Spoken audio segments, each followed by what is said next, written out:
ঠিক আছে দাদা। ওকে, হয়ে গেছে। ओके।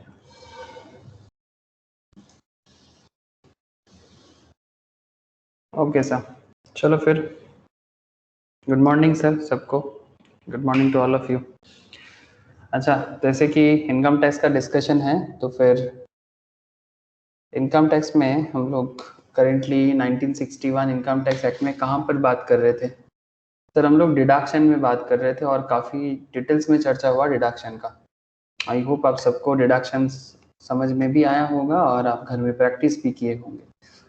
सर आज डिस्कस करने वाले हैं sir set off and carry forward. क्या डिस्कस करेंगे? Set off and carry forward. Very interesting chapter. आज मैं आप लोगों को कॉन्सेप्ट एंड प्रोविजंस पे पूरा बताऊंगा, कुछ क्वेश्चंस भी ट्राई करूंगा आज, लेकिन सेट ऑफ कैरी फॉरवर्ड का कॉन्सेप्ट आज मैं आप लोगों के साथ जरूर अच्छे से एक बार बात करूंगा कि ये सेट ऑफ और कैरी फॉरवर्ड क्या है, किस तरह से यूज किया जाता है। It's a very interesting fact कि स्पेशली टैक्स एसएससी जो होता है सर, मतलब जिनका टैक्स कैलकुलेशन किया जाता है उनको एडवांटेज होता है सर, उनको एडवांटेज होता है कि set off and carry forward में उन्हीं को थोड़ा बहुत एडवांटेज मिलता है, मतलब बेनिफिट मिलता है। एडवांटेज नहीं बोलना चाहिए, इट्स अ बेनिफिट कि आपको सेट ऑफ करने का मौका मिलता है। ठीक है, आपको सेट ऑफ करने का मौका मिलता है। तो ये सेट ऑफ करने का मौका लेके होता क्या है, तो वही मैं आप लोगों के साथ डिस्कस करने जा रहा हूँ आज कि किस तरह से। जस्ट अ सेकेंड सर, अभी बताता हूँ किस तरह से जब एक इनकम को कैलकुलेट किया जाता है ना, उसका एक पूरा कॉन्सेप्ट होता है, मतलब एक पूरा प्रोफार्मा होता है जब टोटल इनकम कैलकुलेट होता है। उसके बाद सेट ऑफ कैरी फॉरवर्ड को कहाँ पर हम लोग एडजस्ट करते हैं वो मैं आपको अभी बताऊंगा। ठीक है, एज पर मतलब कंप्यूटेशन ऑफ टोटल इनकम का जो एरिया है। तो आज मैं आपको कंप्यूटेशन ऑफ टोटल इनकम तो आज नहीं बताऊंगा, मैं नेक्स्ट क्लास में आप लोगों को कंप्यूटेशन ऑफ टोटल इनकम बताऊंगा। बट मैं आज बताने जा रहा हूँ सर कि जैसे अलग अलग हेड्स है ना, जैसे आप सबको पता है अलग अलग हेड्स है, 5 हेड है ना सर इनकम टैक्स का। हाँ सर, इनकम टैक्स अर्निंग का बेसिकली 5 हेड माना जाता है, यू ऑल नो ना? हाँ सर। यस सर, हाँ सर। तो ये जो 5 अलग अलग हेड में इनकम टैक्स को डिवाइड किया गया, salary head, capital gain head, और बताओ business and profession head, house property head and other source head. जिसमें हम लोगों ने रिसेंट ट्रेंड में अदर सोर्स किया, उससे पहले हम लोगों ने कैपिटल गेन किया, उससे पहले किसी किसी का भी बहुत कुछ बाकी है, I know. But point is that कि ये जो 5 हेड है, ये जो 5 हेड है इनकम टैक्स में, इस अलग अलग हेड से हम लोग इनकम करते हैं। बेसिकली आप कहीं से भी कमाओ, कहीं से भी इनकम करो, लेकिन वो सारा का सारा इनकम को बड़ा ही साइंटिफिक वे में इस 5 हेड के अंदर डाल दिया जाता है। अब हो सकता है आपने बीपी में कुछ अच्छा कमाया बट हाउस प्रॉपर्टी में अपने लॉस खा गए, हो सकता है। अरे हो सकता है कि नहीं हो सकता? आपने अदर सोर्स में जैसे मानो लॉटरी में अच्छा कमाया लेकिन बीपी में कुछ लॉस खा गए, तो क्या एक में इनकम होता है तो दूसरे में लॉस होता है? अगर ऐसा कुछ है तो क्या एडजस्टमेंट बनता है सर?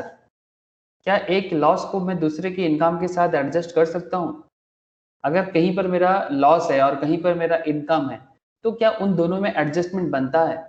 इसमें बेनिफिट ऑब्वियसली टैक्स पेयर्स को है, दैट इज एसएससी को, कि सपोज मानो कि आपने हाउस प्रॉपर्टी में इनकम किया, बिजनेस में आपका लॉस है, तो इनकम को अगर बिजनेस लॉस से सेटअप कर दिया जाए, अगर जाए, ठीक है, तो फिर आपका इनकम कम हो जाएगा और आपका टैक्स जो लायबिलिटी है वो कम हो जाएगा। यस ना सर? एडजस्टमेंट करके आपका टैक्स लायबिलिटी तो बचेगा, दैट्स द बेनिफिट। लेकिन सवाल है सर कितना एडजस्टमेंट कर सकते हैं? ये सेट ऑफ कैरी फॉरवर्ड किसके किसके बीच में चलता है? क्या हर कोई हर किसी के साथ एडजस्ट हो जाएगा? हर कोई हर किसी के साथ एडजस्ट हो जाएगा? क्या हर किसी को हर एक हेड को हर एक हेड के साथ एडजस्ट कर सकते हैं? Number of question arises sir. तो यही सब क्वेश्चन का जवाब आज आप लोगों को मिल जाएगा ये सेट ऑफ कैरी फॉरवर्ड में। तो पहले तो पूरा प्रोविजंस को देख लेते हैं, उसके बाद क्वेश्चंस करेंगे, तो आपके मन में जो भी चल रहा होगा वो भी क्लियर हो जाएगा। और सेट ऑफ कैरी फॉरवर्ड को ठीक हम लोग कंप्यूटेशन ऑफ टोटल इनकम पे ठीक किस जगह पे यूज करेंगे, मैं उसका भी आपको प्रोफॉर्मा बताता हूँ, मतलब बेसिकली फ्लो चार्ट बताता हूँ। ऐसे तो नेक्स्ट क्लास में जब टोटल इनकम का कैलकुलेशन होगा तो आपको ऐसे ही क्लियर हो जाएगा, बट फिर भी ये मुझे एक बार आज बता देना चाहिए कि set off carry forward exactly कहाँ आता है। ठीक है, ओके सर, चलो मैं स्क्रीन शेयर करता हूँ और आप लोग मुझे थोड़ा सा बताइएगा कि स्क्रीन शेयर हुआ है कि नहीं, ये कंफर्म कीजिएगा बस। Screen screen screen screen screen, yes है ना सर स्क्रीन शेयर आप लोगों के साथ? है दादा। ओके सर, तो ऐसे तो मैं आपको बताने क्या वाला हूँ, ऐसे तो मैं आपको बताने वाला हूँ sir this one, aggregation of income, set off and carry forward of losses. Screen दिख रहा होगा सभी को, है ना? Aggregation of income, set off and carry forward of losses. अब लॉस को कैरी फॉरवर्ड कितना देर तक कर सकते हैं, किसके साथ किसको कर सकते हैं, और सेट ऑफ कैसे किया जा सकता है, that is our main area of discussion today's class. Very interesting chapter in income tax.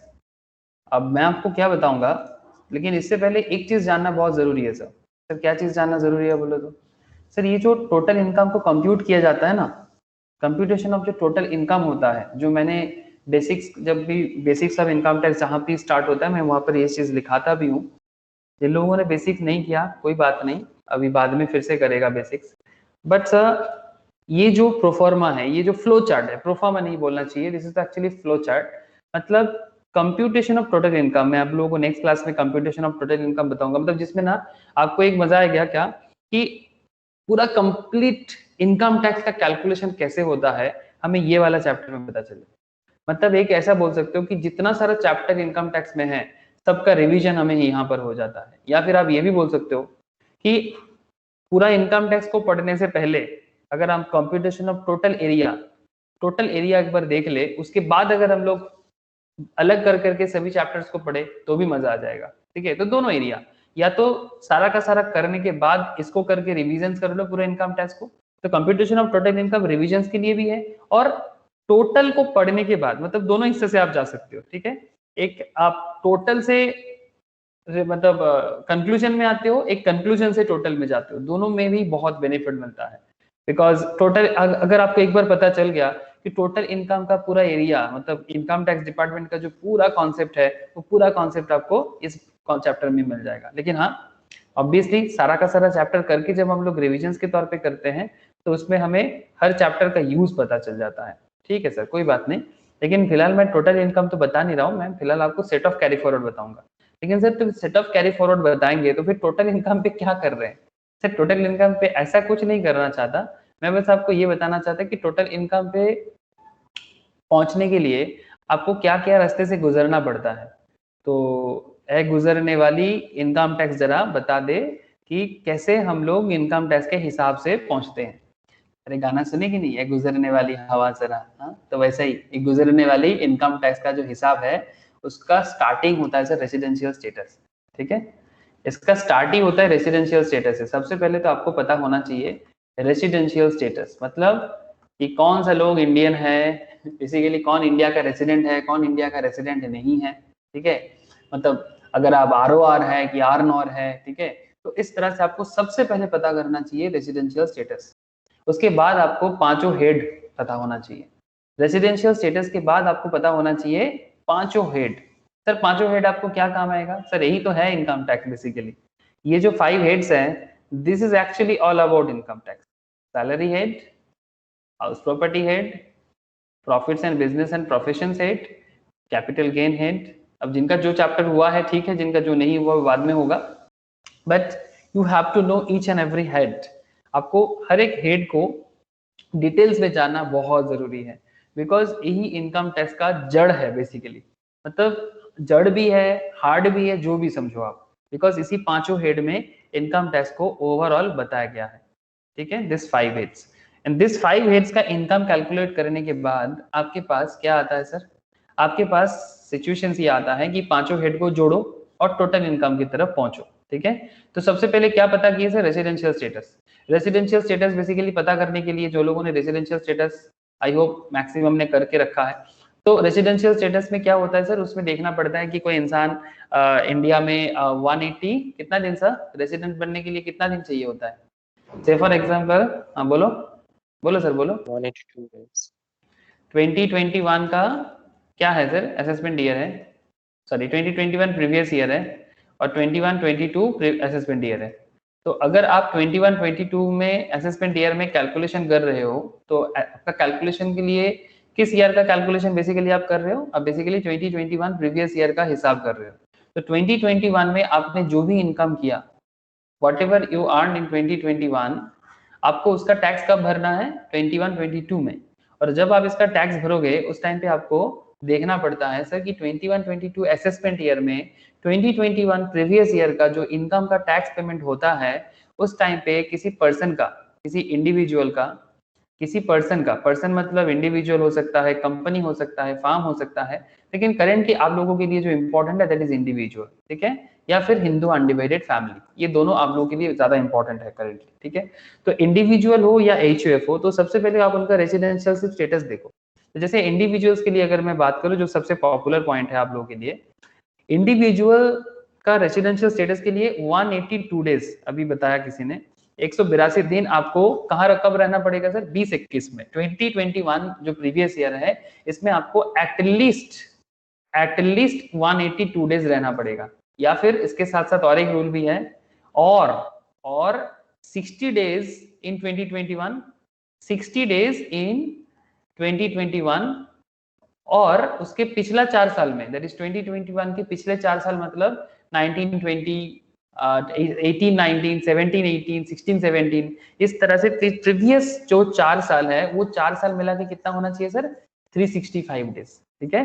तो अगर ये दोनों में से कोई भी एक कंडीशन फुलफिल होता है तो आप रेसिडेंट बनते हो, और रेसिडेंट बनने के बाद फिर दूसरा कंडीशन आ जाता है सेक्शन 6 सबसेक्शन 6 के हिसाब से, आप रेसिडेंट ऑर्डिनरीली हो कि आप मतलब नॉट ऑर्डिनरीली हो, आरओआर या आरनॉर, ठीक है। तो it's a very interesting area residential status, फिर से एक बार बहुत अच्छे से पढ़िएगा सर, जिनका नहीं हुआ वो बाद में अच्छे से और पढ़ लेगा।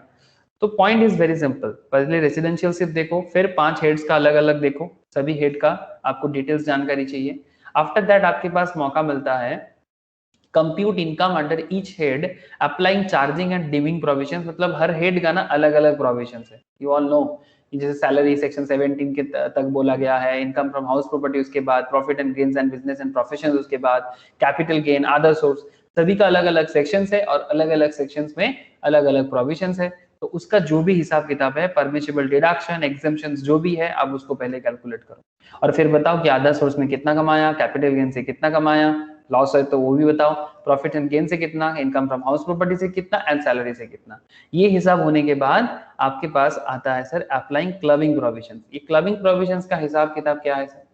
क्लबिंग प्रोविजंस का हिसाब किताब है कि जैसे कई बार ऐसे होते हैं ना, हस्बैंड अपना इनकम को वाइफ के नाम पे शो कर देता है। हस्बैंड क्या करता है सर? हस्बैंड अपना इनकम को वाइफ के नाम पे, या फिर वाइस वर्सा, वाइफ अपने इनकम को हस्बैंड के नाम पे, या फिर कोई चाइल्ड है जो इनकम करता है, कोई चिल्ड्रन है जो कमाते हैं, ठीक है। तो इस तरह का हस्बैंड का इनकम, वाइफ का इनकम, चिल्ड्रन का इनकम, चिल्ड्रंस वाइफ का इनकम, अगर किसी ने भी अपना इनकम दूसरे पे ट्रांसफर करके इनकम को क्या करना चाहता है, कम दिखाना चाहता है, सपोज हस्बैंड अपना इनकम को कम शो करके, सपोज हस्बैंड इनकम करता है 10 लाख, 11 लाख, ठीक है। तो हस्बैंड क्या कर रहा है, अपने 11 लाख इनकम में से 4 लाख इनकम या 5 लाख इनकम क्या किया, 11 लाख में से 5 लाख अपने वाइफ के नाम पे दिखा दिया। अब दोनों का हिसाब करोगे ना तो इनकम टैक्स कम हो जाता है, लेकिन वाइफ कुछ करता नहीं है, हाउस वाइफ है, तो फिर वाइफ का कैसे इनकम टैक्स होगा?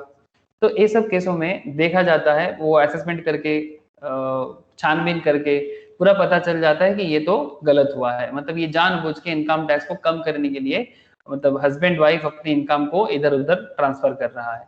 तो अगर आपका ऐसा मानसिकता दिखता है तो इसलिए applying the clubbing provisions, clubbing chapter जिन लोगों ने करके रखा दे इजीली अंडरस्टैंड करेंटली, और जिनका नहीं हुआ वो बाद में जब करेगा क्लबिंग तो उसको फिर से समझ में आ जाएगा कि क्लबिंग क्या चीज है। बेसिकली हस्बैंड का इनकम, वाइफ का इनकम, चिल्ड्रन का इनकम, अगर आप इनकम को डिस्ट्रीब्यूट करके कम दिखाना चाहते हो तो बेसिकली उसको जोड़ देना। क्लब का मतलब ही होता है जोड़ना, क्लब का मतलब क्या होता है? जोड़ना, ठीक है।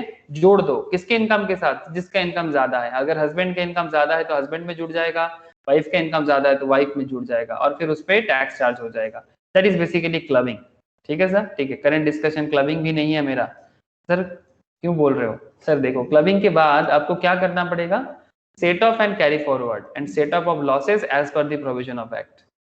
क्लबिंग प्रोविजंस अप्लाई करने के बाद मतलब अगर इनकम अगर जैसे मैं आपको बोला, उसके बाद सेट ऑफ कैरी फॉरवर्ड, ये सेट ऑफ बेसिकली चलता है हेड्स के बीच में।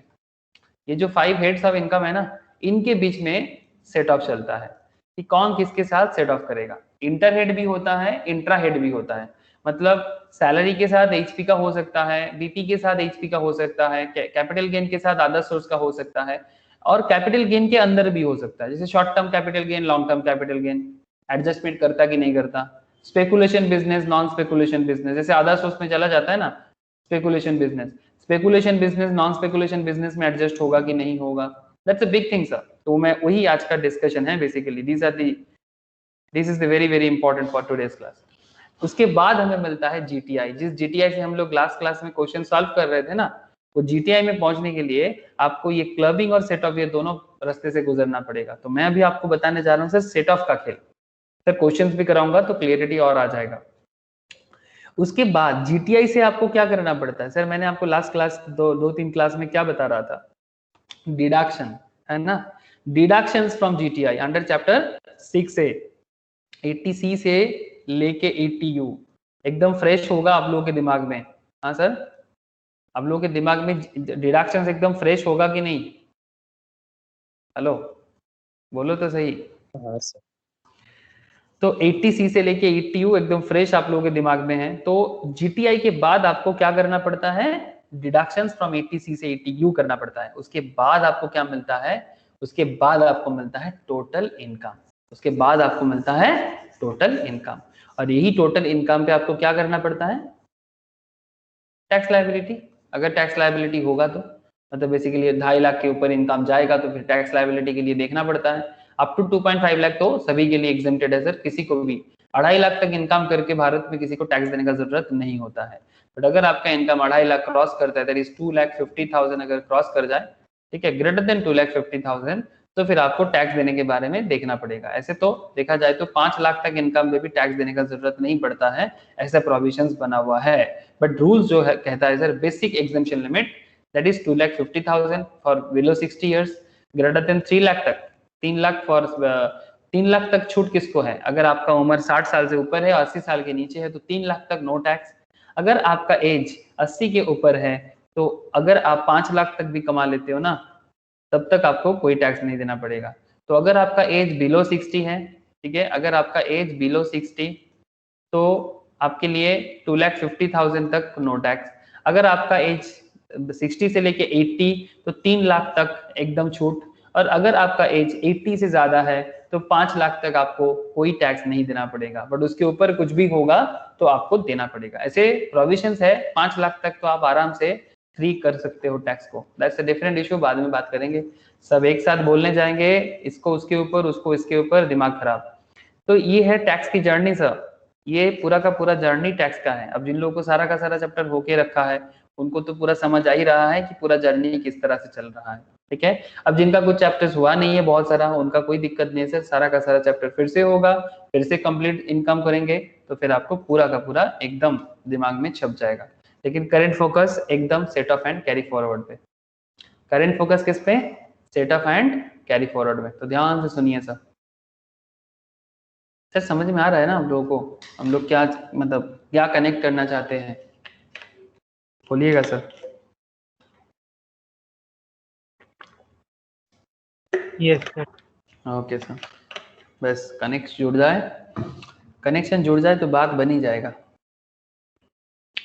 तो aggregation of income, set off and carry forward of losses क्या है, कैसे काम करते हैं, तो वही देखने के लिए हम लोग अभी एकजुट हुए हैं सर। तो अगर मैं थोड़ा सा कोशिश करूं, ये लंबा फ्लो चार्ट है सर, सर क्या ऐसे समझ में आएगा, पता नहीं सर, देखते हैं समझ आएगा कि नहीं आएगा। ये फ्लो चार्ट मैं आप लोगों को शेयर कर दूंगा, आप लोग एकदम आराम से दिमाग में रख लेना, लेकिन सर इससे पहले समझना जरूरी है। जैसे अगर आप थोड़ा सा ख्याल करें, ऐसे दिख रहा है क्या आप लोगों को flow chart, set off carry forward and set off losses का फ्लो चार्ट दिखाई दे रहा है? हाँ सर। ओके है दादा। ओके सर, देखो सर क्या लिखा है, inter source set of. Inter source मतलब सोर्स अलग है, जैसे कि हाउस प्रॉपर्टी का सोर्स अलग होता है, सैलरी का सोर्स अलग होता है ना सर, सर आप घर भाड़ा देके कमाते हो और आप यहीं पर जॉब करके कमाते हो, आपका दोनों सोर्स अलग हुआ कि नहीं, है ना? हाँ सर। तो inter source head of losses under the same head of income, ठीक है, ये एक सिस्टम होता है। इंटर हेड एडजस्टमेंट बोल के भी एक होता है, इंटर हेड एडजस्टमेंट, ठीक है। अब उसके अंदर एक्सेप्शन भी होता है, जैसे क्या लिखता है, loss from speculative business, loss from capital loss, loss from speculative business, speculation समझते हो ना सर, गैम्बलिंग हो जाता है, बेटिंग हो जाता है, सब स्पेकुलेटिव बिजनेस होता है। गैम्बलिंग वगैरह समझते हो ना, बेटिंग वगैरह समझते हो ना, अरे होता नहीं है कैसीनो वगैरह में, हाँ, मतलब हाँ, मतलब जो स्पेकुलेटिव बिजनेस है, मतलब जिसको पहले से बताना मुश्किल है, अनसर्टेन से आप कमाते हो, ठीक है। जैसे आपका बिजनेस ऐसा है, जैसे स्टॉक मार्केट को भी स्पेकुलेशन कहा जा सकता है, बिकॉज सर्टेन नहीं है, पता नहीं कि कंपनी का बिजनेस आगे जाएगा नहीं जाएगा, that is also comes under speculation, ठीक है। थोड़ा बहुत तो देखो, ऑब्वियसली स्टॉक मार्केट नॉलेज के बेसिस पे है, बट नॉलेज के बेसिस पे स्पेकुलेशन है, ठीक है। Loss from specified under section 35 AD, ये मैं आपको बाद में बताता हूँ, ऐसे बीपी का सेक्शन है, जो लोग बीपी पढ़ के रखे हो they all understand, specified business 35 AD, तो इसका एडजस्टमेंट होता है कि नहीं होता। Loss from the activity owning and maintaining horse race, मतलब रेस हॉर्स, ठीक है। तो ये कुछ एक्सेप्शन है यहाँ पर जो मैं आपको बताने जा रहा हूँ। लॉन्ग टर्म कैपिटल लॉस का क्या होता है ये भी बताता हूँ। इंटर हेड एडजस्टमेंट, ठीक है, इंटर हेड ये इंट्रा हेड था, ठीक है, inter source set off losses under the same head of income and this is inter head adjustment. इसमें भी कुछ एक्सेप्शंस है। अच्छा, carry forward of set of brought forward, कितना दिन तक कैरी फॉरवर्ड कर सकते हो वो यहाँ पर बोला हुआ है। सर ये फ्लो चार्ट ना समझने से पहले कुछ सेक्शंस वगैरह समझना जरूरी है, तो मैं ना आपको पहले ना फ्लो चार्ट नहीं, पहले ना आपको मैं थोड़ा डिटेल्स बताता हूँ, नहीं तो आप फ्लो चार्ट में खो जाओगे, फिर क्वेश्चन करेंगे सर, उसके बाद क्वेश्चन करेंगे।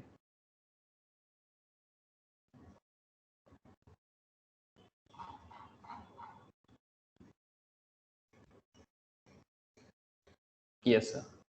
तो इनकम टैक्स में section 70 and 71 inter source and inter head, क्या बोलते हैं sir, inter source and inter head set off losses के बारे में कहा गया है। कहाँ बोला गया सर, सेक्शन 70 में। सेक्शन 70 क्या कहता है सर, थोड़ा ध्यान से सुनिएगा सर, प्रोविजंस जब तक क्लियर नहीं होगा क्वेश्चंस नहीं कर पाएंगे। तो inter source and inter head set off losses, section 70 and section 71। अब ये सेक्शन 70 एंड 71 आपको क्या सिखाता है इनकम टैक्स एक्ट में, ध्यान से सुनिएगा सर, थोड़ा सा ध्यान दीजिए, अब भी समझ आ जाएगा। Inter source set off losses under the same head of income, कहते sir any loss in respect of one source shall be set off against income from any other source. Any loss in respect of one source shall be set off against income from any other source under the same head of income. For example, देखते हैं। Example textile business, example क्या बताता है sir, loss from textile business, आपका एक textile का business है, textile का जानते हो ना सर, कपड़ा का बिजनेस, ठीक है। You have a textile business, loss from textile business can be set off against profit from printing business. मतलब क्या हो गया सर, ये textile business and also printing business, दोनों ही आपका किस हेड में आ जाएगा, बीपी, हाँ सर, बिजनेस हेड में आएगा ना, बिजनेस एंड प्रोफेशन हेड में आ जाएगा, ये सर नो, अरे बोलो तो सही। हाँ सर। हाँ sir. Textile business as well as printing business दोनों का हेड तो सेम ही है, तो ये क्या हो गया, लॉस फ्रॉम टेक्सटाइल को आप एडजस्ट कर सकते हो प्रॉफिट फ्रॉम प्रिंटिंग से, यस चलता है ना, एकदम चलता है। Loss from one house property can be set off against income from another house property, आपका दो घर है, तीन घर है, मतलब दोनों अलग अलग प्रॉपर्टी है। सपोज आपका एक घर है सॉल्ट लेक में, एक घर है न्यू टाउन में, एक घर है केस्टपुर में, ठीक है। तो आप अपना तीनों घर को, ठीक है, केस्टपुर वाला घर में आपको प्रॉफिट हुआ है, लेक टाउन न्यू टाउन वाला घर में आपको लॉस हुआ है, सॉल्ट लेक में भी आपको लॉस हुआ है या प्रॉफिट हुआ है, तो आप उनके बीच में एडजस्टमेंट कर सकते हो। I hope you understand this point, ठीक है। Loss from one house property can be set off against income from another house property, ठीक है। अब ये जब क्वेश्चन होगा थोड़ा और ज्यादा समझ आ जाएगा, सिंपल बात है सर। आपका सॉल्ट लेक वाला घर जो था, आपका जो सॉल्ट लेक वाला घर था उसमें रेंट आपको मिला नहीं, जैसे अभी करेंटली जो लॉकडाउन और पैंडेमिक चल रहा है, जैसे मैं आज ही मेरा कुछ स्टूडेंट से मेरा बात हो रहा था सर, जो लोग एक्चुअली बाहर से आके इंडिया यहाँ पर रहते हैं ना, कोलकाता में पढ़ने के लिए आते हैं और यहाँ पर आके रहते हैं, तो आज ही बात कर रहे थे उन लोगों से, तो उन लोग जो पीजी में रहते हैं ना सर, तो बहुत सारा स्टूडेंट्स है जो लोग बाहर से आके यहाँ पर पढ़ने आए थे, आप में से की भी कोई कोई हो, तो वो लोग क्या किया सर, चला गया, ठीक है, जो भी पीजी में था चला गया। अब पीजी में अभी सिचुएशंस बहुत नॉर्मल नहीं है सर, मतलब पीजी बिजनेस जिनका भी है उनको बहुत दिक्कत हो रहा है, बिकॉज प्रॉब्लम है ना सर, क्योंकि सभी के सभी लोग तो रह नहीं रहा है, अब उनका लॉस तो होगा ही, अब मुश्किल बढ़ रहा है उनको, तो कोई कोई बोल रहे कि पीजी बिजनेस ही बंद कर देंगे, बिकॉज एक पीजी रखना है तो फिर एक कुक रखना पड़ता है, उनका खाने मतलब वो मतलब जो भी रहते हैं पीजी में, जैसे एक पीजी में था सर 2-3 स्टूडेंट्स था, या केष्टपुर के पीजी में था, एक बांगुर में 2-3 पीजी में काफी सारे स्टूडेंट लोग रहते थे, उन लोग तो मेरे को फोन कर करके पागल कर रहे हैं कि सर क्या आप बताओ सर, मैं क्या बताऊं स्टूडेंट्स को, मैं थोड़ी बोल सकता हूँ ऐसे हालत में एक बार कलकत्ता आओ और एक बार कलकत्ता से चले जाओ, ऐसे तो नामुमकिन सिचुएशंस हो जा रहा है ना।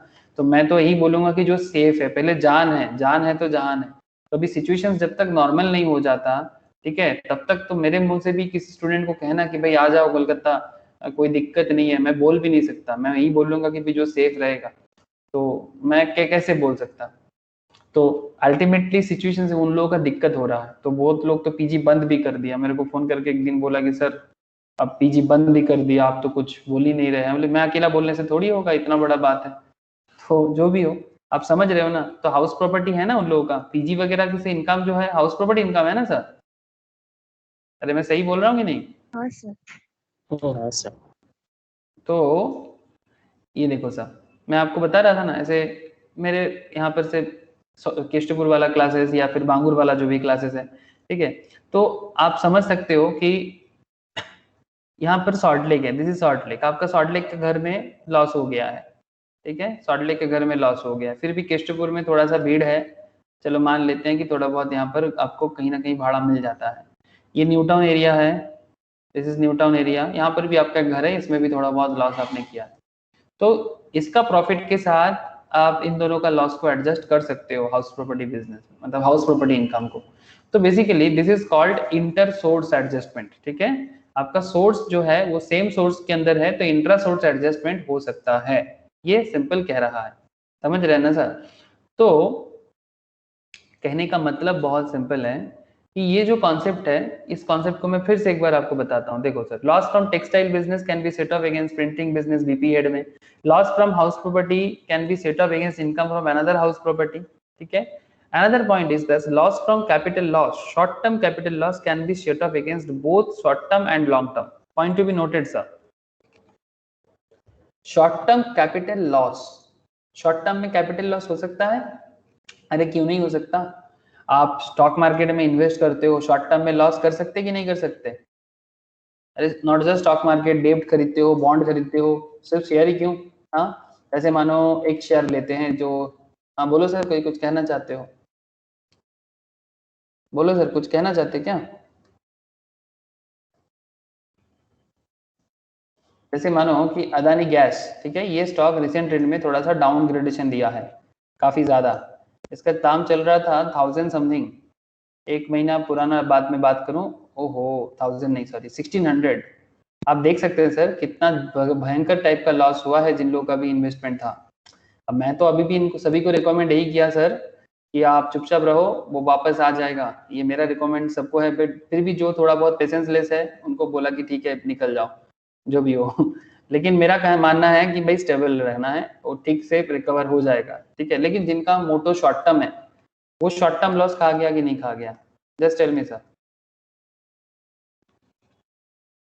जिनका मोटो शॉर्ट टर्म था क्या उनको शॉर्ट टर्म लॉस हुआ, अच्छा खासा लॉस हुआ है हाँ सर, सर। है ना, मैं हमेशा प्रॉफिट का बात करता हूँ, लॉस का भी बात कभी क्या करो सर, तो जिंदगी में सुख दुख दोनों रहेगा तभी ना मजा, सिर्फ सुख में मजा नहीं, दुख भी होना चाहिए, लेकिन सर दोनों को एडजस्ट करते हुए चलना है, हाँ, इतना भी दुख मत बनाओ जिंदगी को कि सुख का एहसास ही ना कर पाओ, और इतना सुखी भी ना बन जाओ कि दुख क्या होता है वो भी भूल जाओ, तो जो भी हो, तो ऐसा ही सुख दुख जैसे होते हैं सर, ठीक है, वैसा ही होता है लॉस एंड प्रॉफिट, लेकिन सर प्रॉफिट ठीक ठाक रखो ताकि बैलेंस बना रहे आपकी जिंदगी में हमेशा।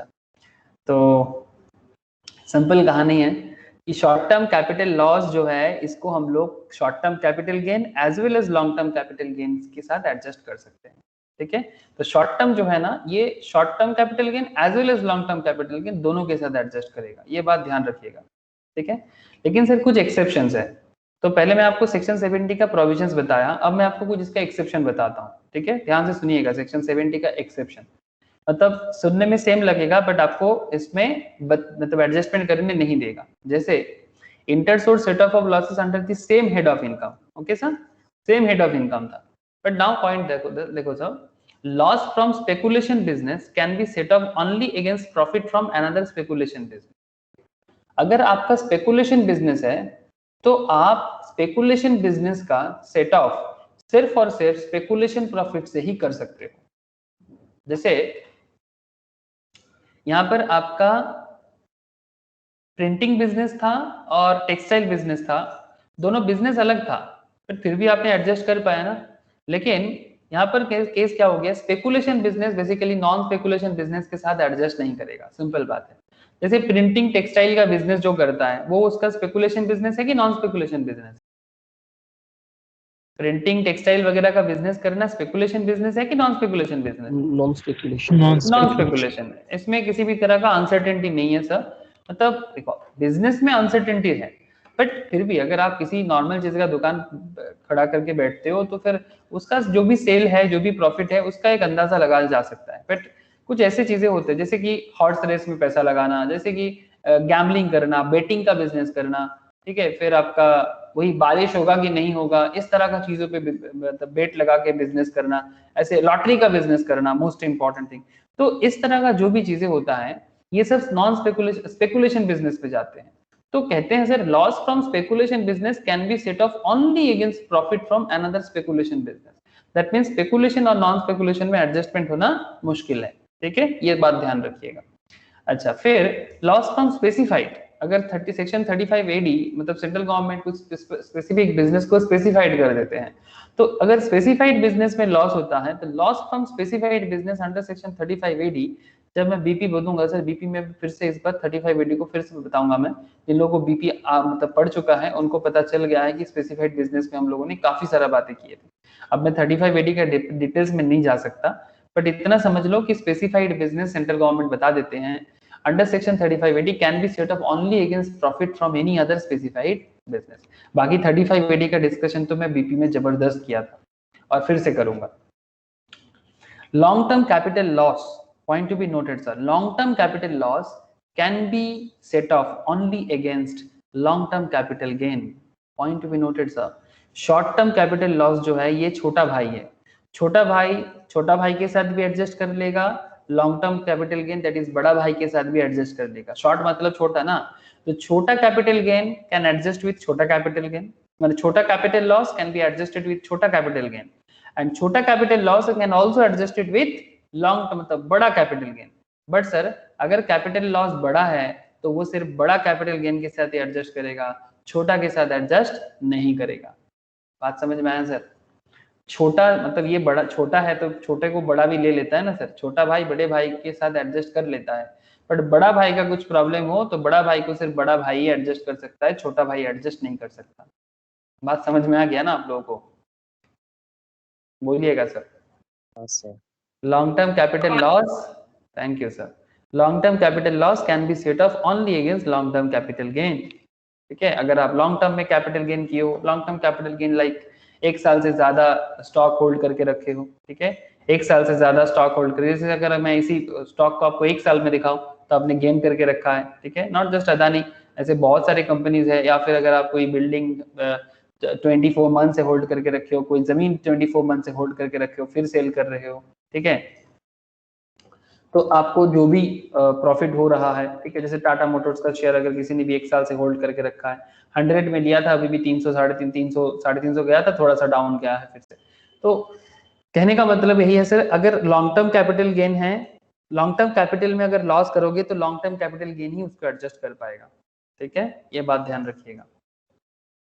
अच्छा, और क्या बात है सर सेक्शन 70 में? सर सेक्शन 70 में और इंटरेस्टिंग बातें हैं सर।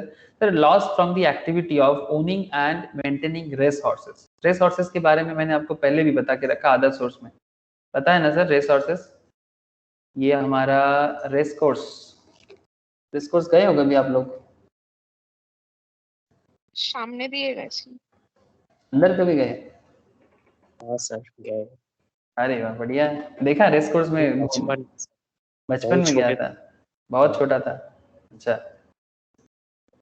ये टीवी में मैं देखा बहुत बार, मैं कभी अंदर नहीं गया। एक बार मौका मिला था पर सर हुआ नहीं। ये देखो सर, ये स्टेडियम है रेस कोर्स का। ये रेस कोर्स के स्टेडियम में, ये अपना विक्टोरिया के ऑपोजिट में ही है बेसिकली, तो मैदान एरिया के पीछे। तो रेस कोर्स पे हॉर्स रेस होता है, ठीक है। तो जो लोग रेस कोर्स में पैसा लगाते हैं, जॉकी में पैसा लगाते हैं सर, तो बेसिकली कहना ये चाहते हैं, ये एक तरह का स्पेकुलेशन काम है और अदर सोर्स में दिखता है नॉर्मली, अगर बिजनेस नहीं है इस चीज का। लेकिन जो लोग इन लोगों का बिजनेस करता है तो फिर वो उनका बिजनेस इनकम भी हो सकता है। तो loss from activity of owning and maintaining race horse, just a second, owning and maintaining race horses can be set off only against income from activity of owning and maintaining race horse। मतलब owning and maintaining race horse का जो भी business या other source income जो भी हो, इनका loss को सिर्फ इनके इनकम के साथ ही एडजस्ट किया जा सकता है, किसी और के साथ एडजस्टमेंट नहीं किया जा सकता। This is the area sir. बहुत पैसा है सर ये रेस कोर्स में, भयंकर टाइप का बेटिंग चलता है, भयंकर टाइप का बेटिंग चलता है। इवन इस बार रेस कोर्स के मैदान में बेटिंग तो मतलब नॉर्मली घोड़ा का ही होना चाहिए, यहाँ पर तो पॉलिटिक्स का भी बेट चलता है। जैसे इस बार जो हमारा इलेक्शन का रिजल्ट था ना वेस्ट बंगाल में, इलेक्शन रिजल्ट्स के दिन यहाँ पर बेटिंग चल रहा था, मुझे खबर मिला था। ऐसा बेटिंग चल रहा था कि अगर टीएमसी आएगा तो फिर कि मतलब अमाउंट ऐसे कुछ, मतलब अगर आप 1000 रुपीज दोगे तो अगर टीएमसी आएगा तो 1000 पे 5000 चल रहा था, अगर बीजेपी आएगा तो 1000 पे 7000 मिल रहा था, सीपीएम आएगा तो 1000 पे 10000 मिल रहा था। समझ रहे हो, मतलब 10 गुना, मतलब जिसका चांसेस जितना ज्यादा था उसको कम मिलता है, और जिसका चांसेस जितना कम है उसको ज्यादा मिलता है। जैसे ममता दीदी और शुभेंदु अधिकारी में वोट हुआ था ना, तो ममता दीदी अगर जीतता तो ममता दीदी और शुभेंदु अधिकारी के बेटिंग में बहुत बिजनेस किया इन लोगों ने, ये कौन जीतेगा इस तरह का कॉन्सेप्ट में यहाँ पर इनकम चलता रहता है। ठीक है सर, ये थोड़ा अनऑथराइज सिस्टम है, बट फिर भी बेसिकली हॉर्स रेस का जो भी होता है वो ऑथराइज है, लेकिन फिर भी ये जो इनकम है ये obviously speculation type of income है। तो I hope you all understand. तो इसीलिए किसी के साथ एडजस्ट करने के लिए मना करता है इनकम टैक्स डिपार्टमेंट। तो सेक्शन 70 आप समझे। अब सेक्शन 71 में देख लेते हैं सेक्शन 71 हमें क्या बताते हैं। सेक्शन 71 इंटरहेड एडजस्टमेंट के बारे में बात करता है। सर ये इंटरहेड एडजस्टमेंट क्या है? Sir loss under one head of income can be set off against income accessible under any other head of income. मतलब अलग अलग हेडों में एडजस्टमेंट चल सकता है। जैसे इससे पहले का जो भी एडजस्टमेंट में बात कर रहा था, सभी देखना सेम हेड के अंदर सेम सोर्स के अंदर चल रहा था। जैसे textile printing, short term, long term, हाँ अदर सोर्स के अंदर ही चल रहा था। Loss from owning maintenance resource के साथ अपने ही प्रॉफिट, या फिर स्पेसिफाइड बिजनेस के साथ ही। बट अब मैं जो बात करने जा रहा हूँ सेक्शन 71 में, ये इंटर हेड एडजस्टमेंट कर रहा है। इंटर हेड एडजस्टमेंट में क्या होता है कि आपका दोनों हेड अलग है पर फिर भी एडजस्ट हो सकता है। सर कैसे? सर कुछ इस तरह का हो सकता है, जैसे business loss can be set off against income from house property. Business का लॉस को हाउस प्रॉपर्टी के साथ एडजस्ट किया जा सकता है। सपोज आपने हाउस प्रॉपर्टी से आपने साल में 10 लाख कमाया, ठीक है। अरे बहुत सारे लोगों का बहुत हाउस प्रॉपर्टी होता है ना, रेंट से अच्छा खासा इनकम हो जाता है। तो हाउस प्रॉपर्टी से 10 लाख कमाया, लेकिन बिजनेस पे आपने 2 लाख का लॉस खा के बैठे हैं सर। तो कहते हैं सर कि ये मतलब प्रोविजंस कहते हैं कि ये 10 लाख के साथ अगर आप 2 लाख का जो भी लॉस इधर खाए हो ना, इसको एडजस्ट कर सकते हो। लेकिन हाँ कुछ लिमिटेशन है, वो मैं आपको क्वेश्चंस करा के ही समझाऊंगा कि मैक्सिमम कितना तक आप एडजस्ट कर सकते हो। ठीक है, तो 10 लाख पे अगर 2 लाख का लॉस एडजस्ट कर दिए तो फिर आपका इनकम 8 लाख हो जाएगा, तो आपका टैक्स लायबिलिटी कम हो जाएगा। तो ये एडवांटेज मिल जाएगा किसको? अरे टैक्सेबल पर्सन को, जो जिसका टैक्स कैलकुलेशन हो रहा है। तो ये किसके साथ किसका एडजस्टमेंट बनता है ये हमें क्लियर कट आना चाहिए। तो सर लेकिन सर इसका कुछ एक्सेप्शंस भी है, वो भी देखना पड़ेगा। तो ये तो हमने आपको बताया कि किस तरह से एडजस्टमेंट हो सकता है, बट एक्सेप्शन क्या है और एक्सेप्शंस के अंदर क्या खेल है वो थोड़ा देख लेना जरूरी है। ठीक है, इंटरहेड एडजस्टमेंट इज पॉसिबल बट कुछ एक्सेप्शन इज आल्सो देयर। तो जैसे देखो ध्यान से सुन लेना सर, हाँ कुछ इंटरेस्टिंग एक्सेप्शन है और बहुत वाइटल भी माना जाता है। Loss under the head profits and gains of business, loss under the head profits and gains of business or professions cannot be set off against income under the head salary। Salary के साथ BP adjust नहीं करेगा। आप समझे sir? Salary and BP head adjust नहीं करेगा। आपको बात समझ में आ रहा है?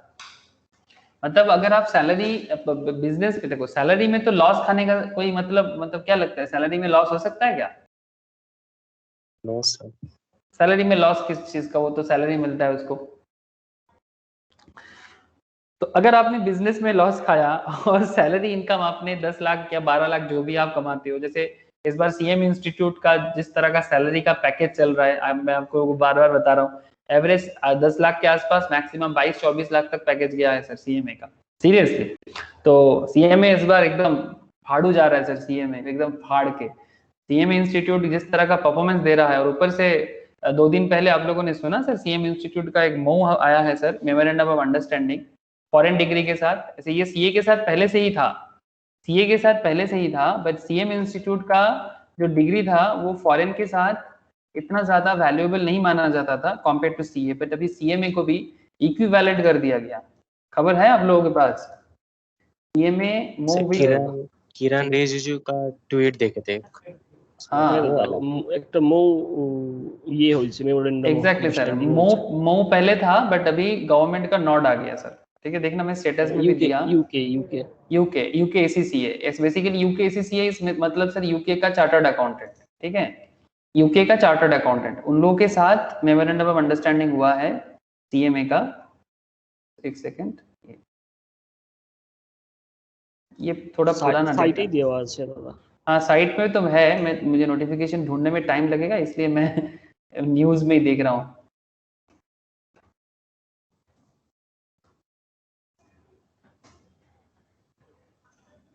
अभी नहीं मिल रहा है, पता नहीं क्यों।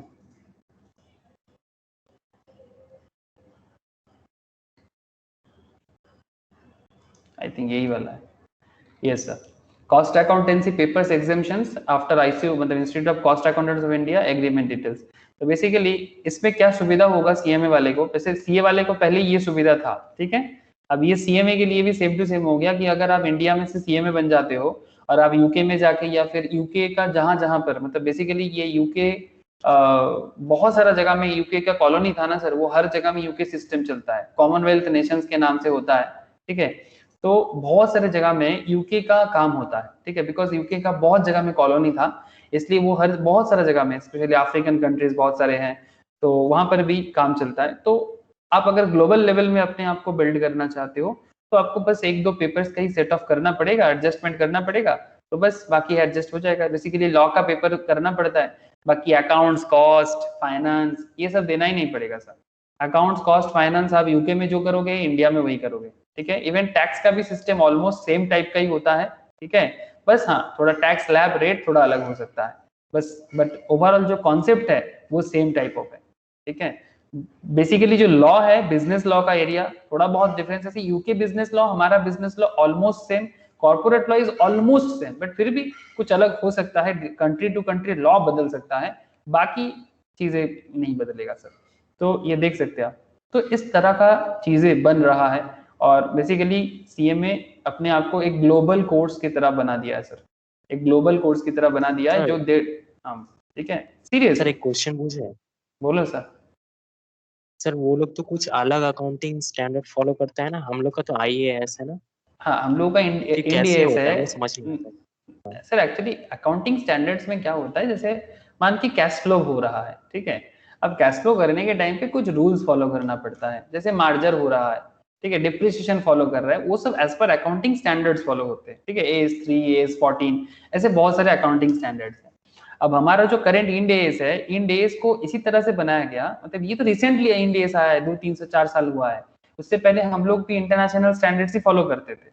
लेकिन अभी इंड एस आने के बाद हमें 2 चीज देखना पड़ा, एक इंडियन अकाउंटिंग सिस्टम के साथ भी एट पर होना जरूरी हो गया, बिकॉज हमारे देश के अंदर भी ना बहुत कुछ वाइटल पॉइंट आ गया जो हम लोग पहले इंटरनेशनल के साथ एडजस्ट नहीं कर पाते थे।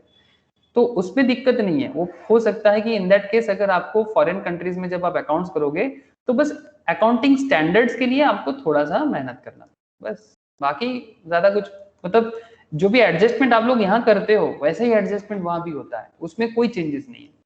मतलब अकाउंटिंग स्टैंडर्ड्स में हो सकता है आपको 1-2 पेपर देना पड़े, एक ही पेपर होगा, या फिर कोई जस्ट एक बार आपको बोले कि इसको आप एक बार फुलफिल कर लेना, बाकी आपको कुछ नहीं करना पड़ेगा। अकाउंटिंग स्टैंडर्ड्स कोई बिग डील नहीं है, उसके लिए तो आईएफआरएस भी है ना, आईएफआरएस भी है, ठीक है। आईएफआरएस के थ्रू से वो सब कुछ एक्चुअली इंड एज भी बना है तो आईएफआरएस के साथ कनेक्ट करके ही बना हुआ है।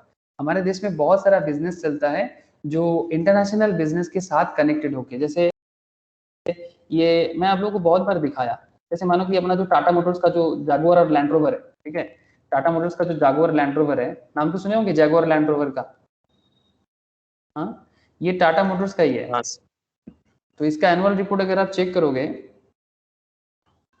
दिखाता हूं,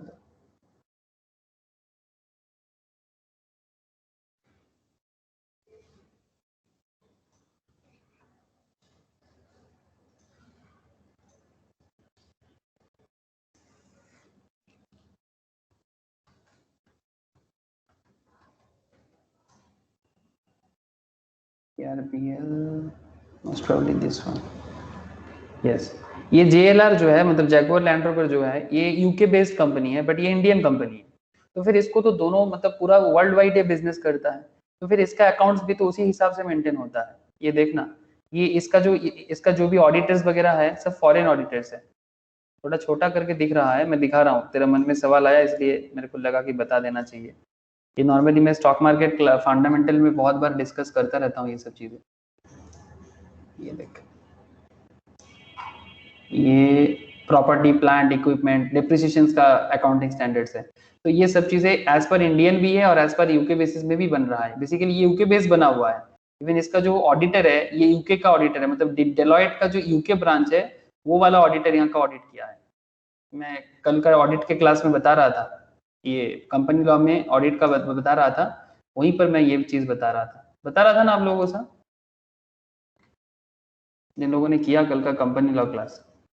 ये देखो sir, KPMG LLP statutory auditor, chartered accountants one Snow Hill Queensway Birmingham before, मतलब ये बेसिकली यूके का चार्टर्ड अकाउंटेंट किया है, बट सर ये कंपनी इंडिया में भी इक्वली है और इसका अकाउंट्स भी देखो तो आपको वैसा ही दिखेगा जैसे इंडिया में मेंटेन होता है। It's not a big deal sir, ये फाइनेंशियल स्टेटमेंट का डेटा अगर आप देखोगे ना आपको इतना भी कोई दिक्कत नहीं आएगा, आप आराम से समझ सकते हो, चाहे वो इंडियन फाइनेंशियल सिस्टम हो या फिर यूके का फाइनेंशियल सिस्टम हो।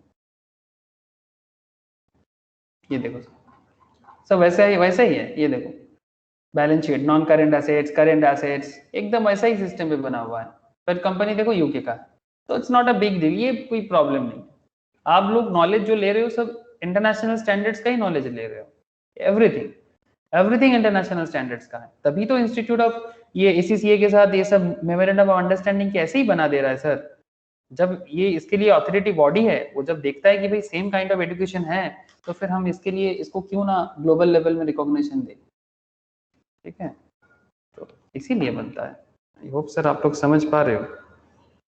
जैसे CS के साथ ICSI लंदन का टाई अप है, बट CS इंस्टीट्यूट को अभी और थोड़ा डेवलपमेंट का जरूरत है, मुझे लगता है अभी भी कुछ जगह में मिसिंग, मुझे अभी भी फीलिंग होता है।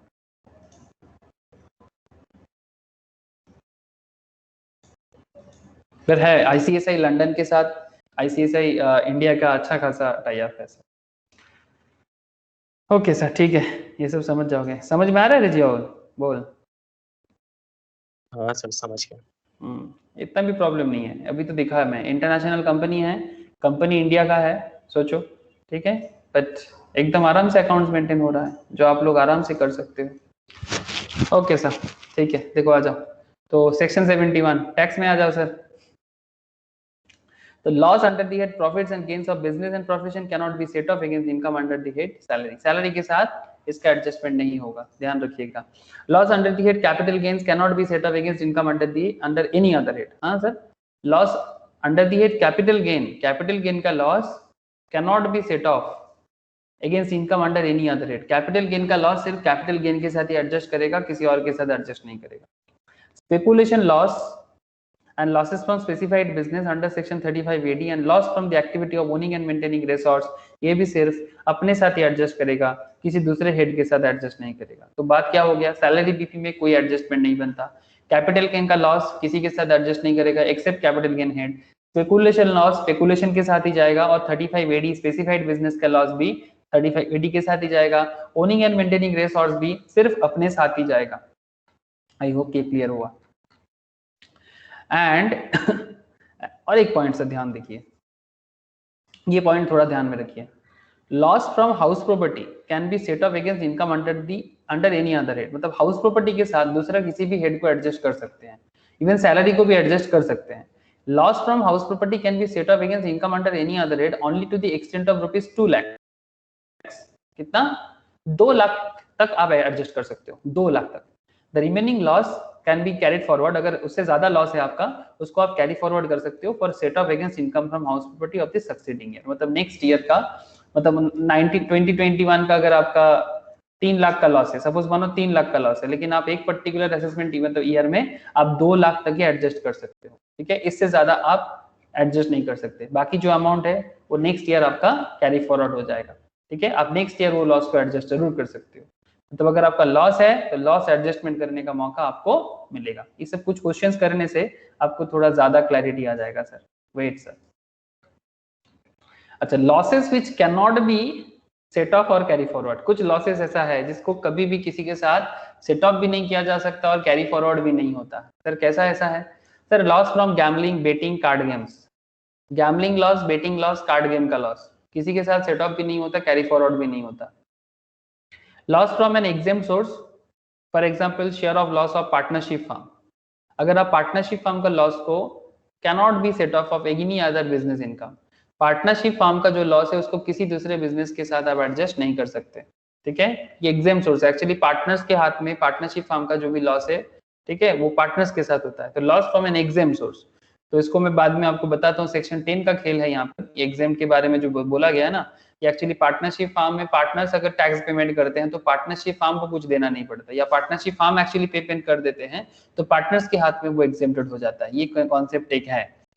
जैसे यहाँ पर एक कॉन्सेप्ट है sir, maximum period of carry forward of losses, very interesting fact, आप कितना सालों तक आप कैरी फॉरवर्ड ऑफ लॉसेस कर सकते हो, and manner of set of brought forward of losses, मतलब जो लॉस को आप ब्रॉड फॉरवर्ड करके लाए हो, ठीक है, आप कैरी फॉरवर्ड करना या ब्रॉड फॉरवर्ड करना जो भी बोलो, उसको आप कितना साल तक एडजस्ट कर सकते हो और क्या क्या मैनर क्या है, मतलब किस तरह का ऑर्डर में आप एडजस्ट कर पाओगे। इंटरेस्टिंग फैक्ट है सर, थोड़ा ध्यान से सुनिएगा। सर देखो, सेक्शन 32 सबसेक्शन 2 में nature of loss to be carry forward, unabsorbed depreciation, जो डिप्रिसिएशन एब्जॉर्ब नहीं किया गया, ऐसा डिप्रिसिएशन को section 32 subsection 2, that is BP का सेक्शन है सर, ठीक है, बिजनेस एंड प्रोफेशन सेक्शन 32 के बारे में बात करते हैं। जिनका बीपी हो गया है दे ऑल अंडरस्टैंड, जिनका नहीं हुआ है उनको थोड़ा दिक्कत होगा, बट इतना तो समझते ही होंगे कि डिप्रिसिएशन क्या होता है, प्लांट मशीनरीज का, फर्नीचर्स का, एसेट्स का डिप्रिसिएशन होता है। तो यहाँ पर अनएब्जॉर्ब डिप्रिसिएशन के बारे में बोल रहा है। Depreciation is also loss for you, है ना, आपके बिजनेस का जो भी एसेट्स है वो घटता रहता है डिप्रिसिएशन के कारण। तो कहते हैं sir, income against which the broad forward loss can be set of income under any other head, income under any head other than salary, salary छोड़ के किसी भी हेड के साथ आप इसको डिप्रिसिएशन को एडजस्ट कर सकते हो। सर कितना पीरियड तक? Maximum period from the end of the relevant assessment year for carry forward of losses, ये जो लॉस है आपका अनएब्जॉर्ब डिप्रिसिएशन का, आप कितना सालों तक इसको कैरी फॉरवर्ड कर सकते हो? सर इनडेफिनिट पीरियड तक, मतलब कोई लिमिट नहीं है, सिंपल बात है, अनलिमिटेड पीरियड तक आप इसको कैरी फॉरवर्ड कर सकते हो। सेक्शन 32 सबसेक्शन 2 में अनएब्जॉर्ब डिप्रिसिएशन को आप अनलिमिटेड पीरियड तक कैरी फॉरवर्ड कर सकते हो, ध्यान रखिएगा sir. Sir section 71B, section 71B ये भी आपके लिए एक अनदर कॉन्सेप्ट बताते हैं। 71B मतलब सेट ऑफ का ही सेक्शन है। Unabsorbed loss from house property, house property का अनएब्जॉर्ब लॉस है, मतलब लॉस को एडजस्ट नहीं किया गया, तो इसको किसके साथ एडजस्ट कर सकते हैं? Sir income from house property के साथ ही एडजस्ट कर सकते हैं। सर कितना सालों तक हम इसको कैरी फॉरवर्ड कर सकते हैं? Sir 8 assessment year, 8 assessment year, simple बात है। अगर 21-22 का बात है तो 21-22 के करने के बाद फिर आप इसको 21-22, 22-23, 23-24 इस तरह से 8 असेसमेंट ईयर तक आप इसको एडजस्टमेंट के लिए लेके जा सकते हो। किसको? Unabsorbed loss from house property. along with 21-22 assessment year না ওটা Yes, বাদেও 21-22 को लेके मतलब और 7 ये 7 years मैक्सिमम पीरियड, ये देखो maximum period from the end of the relevant assessment year, मतलब जो आपका रेलेवेंट असेसमेंट ईयर है from the end of the relevant assessment year, मतलब अगर सिंपल बात है कि करंट असेसमेंट ईयर क्या चल रहा है 21-22, ठीक है, कैरी फॉरवर्ड ऑफ लॉसेस चलेगा +8 plus 8 +8, ठीक है, जो भी ईयर आपका एंड हो रहा है, जैसे 21-22 असेसमेंट ईयर एंड के बाद आपको और 8 साल, 8 assessment years from the end of the relevant assessment year, relevant assessment year खत्म होने का बाद और 8 साल तक, ठीक है। 72 में क्या बता रहा है sir, unabsorbed business loss, unabsorbed business loss मतलब बिजनेस लॉस किसी के साथ एब्जॉर्ब नहीं किया गया, उसको आप business from profits and business from business and profession के साथ ही एडजस्ट कर सकते हो, और ये भी 8 साल तक की है, ठीक है। तो हाउस प्रॉपर्टी का लॉस एंड बिजनेस प्रोफेशन का लॉस दोनों unabsorbed business loss, unabsorbed house property loss, दोनों 8 साल तक आप कैरी फॉरवर्ड कर सकते हो असेसमेंट ईयर खत्म होने के बाद। 73 आपको कहते हैं sir loss from speculation business, obviously income from any speculation business, loss from speculation business can be set of income from any speculation business, और इसका कैरी फॉरवर्ड कर सकते हो 4 असेसमेंट ईयर्स तक। 73A loss from specified business under section 35AD, profit from any specified business 35AD का, indefinite period तक आप इसको ले जा सकते हो। स्पेसिफाइड बिजनेस का लॉस को कैरी फॉरवर्ड हो सकता है सर इंडेफिनिट पीरियड के लिए, याद रखिएगा। Long term capital loss only can be set up against long term capital gain, अभी मैंने आप लोगों को स्टार्टिंग में बताया था, और ये 8 असेसमेंट ईयर तक आप कैरी फॉरवर्ड कर सकते हो, ठीक है सर। ये रहा basically carry forward, setup and carry forward का कॉन्सेप्ट, प्रोविजंस एंड कॉन्सेप्ट। अब सर क्या करना है सर, अभी थोड़ा क्वेश्चंस करने से मेरे हिसाब से सही रहेगा, क्या बोलते हो? हाँ सर बिल्कुल, चलो बढ़ते हैं। प्रोविजन समझ में आ रहा है ना सर आप लोगों को? बोलो सर। है दादा। Okay sir.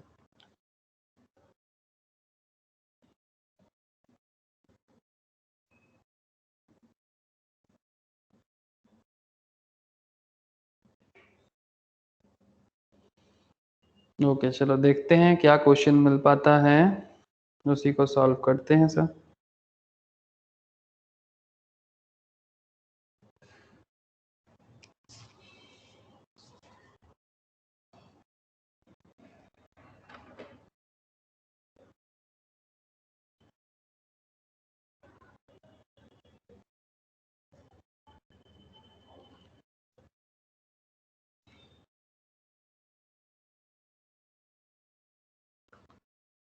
ओके तो अभी ये जितना सारा सेक्शन हम लोग अभी पढ़े हैं ना, अब ये सब सेक्शन को हमें देखना है कि रियल लाइफ में कैसे हम लोग इसको यूज कर सकते हैं। तो चले चले चले चले चले चले, क्वेश्चन दिखाई दे रहा है सर आप लोगों को? है दादा। ओके सर चलो क्वेश्चन को देखते हैं और कोशिश करते हैं सॉल्व करने का। देखते हैं सर क्या समझ आता है, ध्यान से देखना। Mr. E has furnished his details for the assessment year 21-22 as under. Income from salary computed, अच्छा मतलब बेसिकली आपको कंप्यूट करने का जरूरत नहीं पड़ा। बेसिकली क्या होता है सर, जब कंप्लीट सम्स होता है ना, तो आपको तब क्या करना पड़ेगा, सैलरी का जो भी अंदर का जो भी बातें हैं उसको मतलब कैलकुलेट करके आना पड़ेगा, बट यहाँ पर कंप्यूटेड है, आपको कैलकुलेट करने का जरूरत नहीं है, बिकॉज आपका फोकस क्या है, सिर्फ set off and carry forward, ठीक है। लेकिन अगर सर ये कंप्लीट सम्स होता तब आपको सैलरी कैलकुलेट करने के बाद फिर सोचना पड़ता, ठीक है। कोई बात नहीं, अब जितना पूछा गया है उतना ही देख बताना पड़ेगा। तो 1.5 लाख का सैलरी कंप्यूट करके आपको देके रखा है। Income from speculation business, income from speculation business कितना बोला सर, 60,000। स्पेकुलेशन मतलब सर अनसर्टेन इनकम, ठीक है, बेसिकली जैसे गैम्बलिंग, बेटिंग, इस तरह का। Sir loss from non speculation business, non speculation business मतलब नॉर्मल बिजनेस सर 40,000 का लॉस है। शॉर्ट टर्म कैपिटल गेन 80,000 का है। Long term capital loss assessment year 19-20 का है 30,000 का। एंड विनिंग फ्रॉम लॉटरी है ग्रॉस है, नेट नहीं है, मतलब टैक्स काटा नहीं है इसके अंदर से, 20,000 का है। हमें ग्रॉस ही चाहिए होता है, अगर नेट दिया होता तो 30% को ऐड बैक करके फिर हमें ग्रॉस में बदलना पड़ता, बिकॉज लॉटरी से 30% टैक्स लगता है ना सर। तो अगर नेट होता तो ग्रॉस में बदल के फिर हमें करना पड़ता, बट नेट ही ग्रॉस ही देके रखा है तो हमें उसका चिंता करने का जरूरत नहीं है। बताओ सर, इस बंदे का, इस इंसान का आपको कैलकुलेट करना है, what is the taxable income of mister E for assessment year 21-22, ये आपको पूछा है। करोगे कैलकुलेट सर? कितना, 2 मिनट ट्राई करोगे? ट्राई करो सर, आई एम वेटिंग। देखते सर, मैं भी सॉल्व करूंगा बट फिर भी आप लोगों का आंसर के लिए थोड़ा वेट कर रहा हूँ।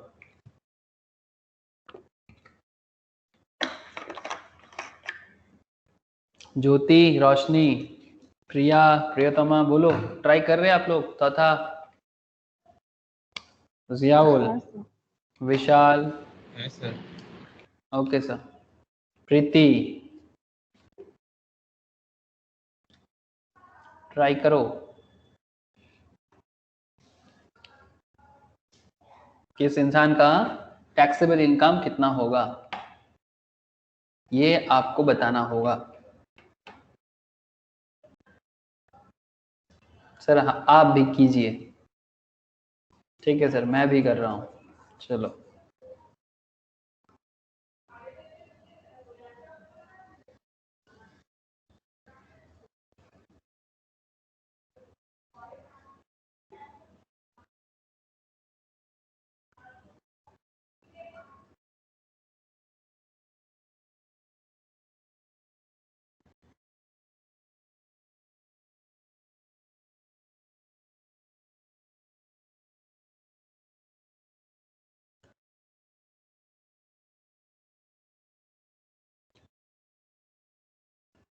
लिख दो sir, computation of taxable income of mister E. Computation of taxable income of Mr. E for the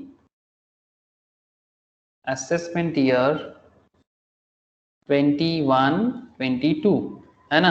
यही तो हमारा असेसमेंट ईयर है, तो फिर उसके हिसाब से मैंने यहाँ पर इसको हेडिंग कर लिया।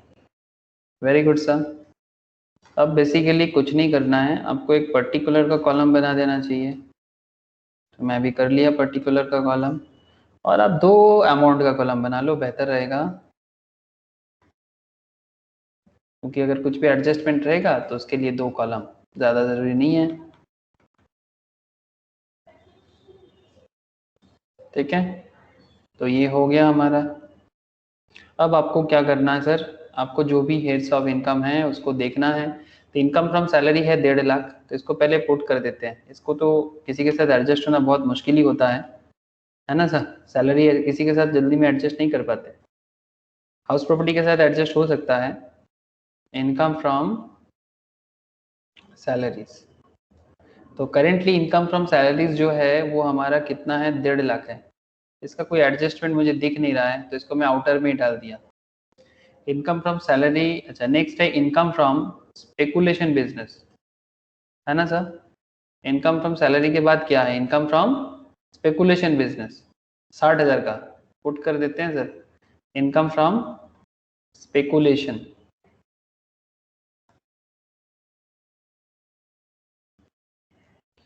तो इनकम फ्रॉम स्पेकुलेशन बिजनेस कितने का है सर, 60,000 का। और loss from non speculation business, किससे लॉस हुआ है, लॉस हुआ है नॉन स्पेकुलेशन बिजनेस पे। लॉस फ्रॉम नॉन स्पेकू बिजनेस कितने का है, 40,000 का। एडजस्ट कर देंगे सर, बोलो।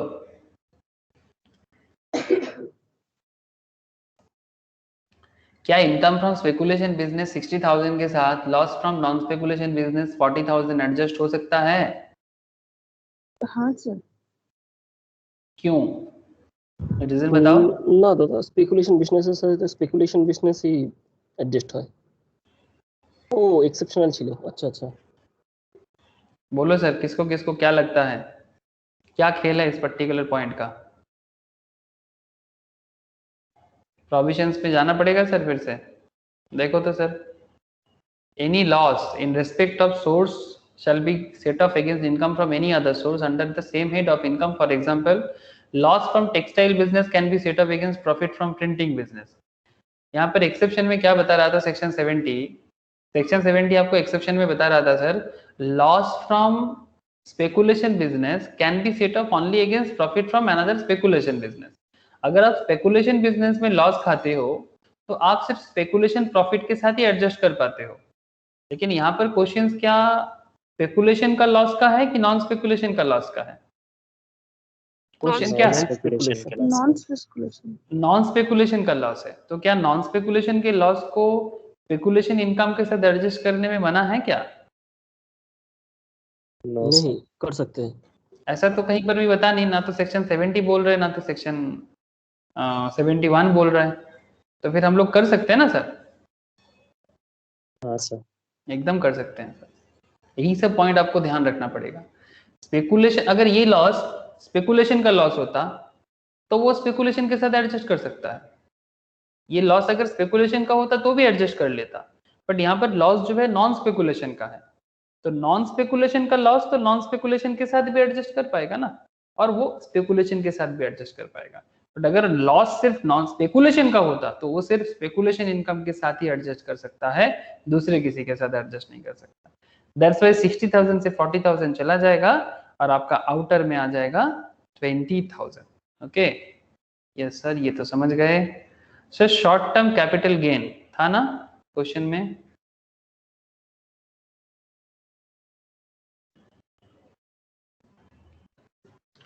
शॉर्ट टर्म कैपिटल गेन 80,000 का है और लॉन्ग टर्म कैपिटल लॉस 30,000 का है और विनिंग फ्रॉम लॉटरीज 20,000 का है। बताओ सर क्या करें? शॉर्ट टर्म जैसा है वैसे ही लिखना पड़ेगा शॉर्ट टर्म और से लॉन्ग टर्म नहीं कर सकते। नहीं कर सकते। Short term capital gain 80,000 outer में कर देंगे पूरा। ओके, और विनिंग फ्रॉम लॉटरी और sorry short term capital loss, long term capital loss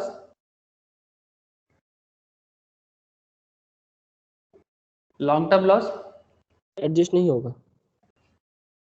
can't, तो अगर एडजस्ट नहीं होगा तो लिखो भी मत, हाँ, लेकिन इसके रिगार्डिंग आपको नोट देना पड़ेगा, ठीक है?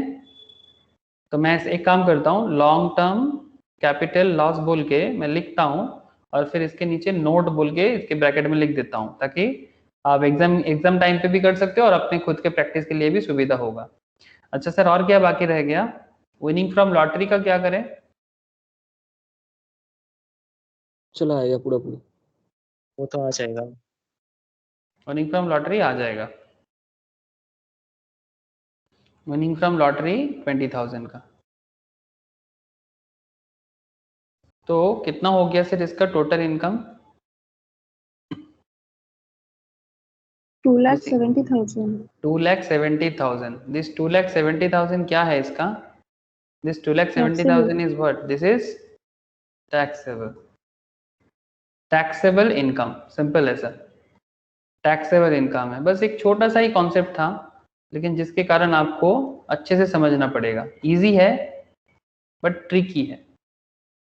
Taxable income, this is your taxable income, that is 2,70,000। लेकिन सर एक नोट तो दे दो। यस सर, एक नोट देना बनता है।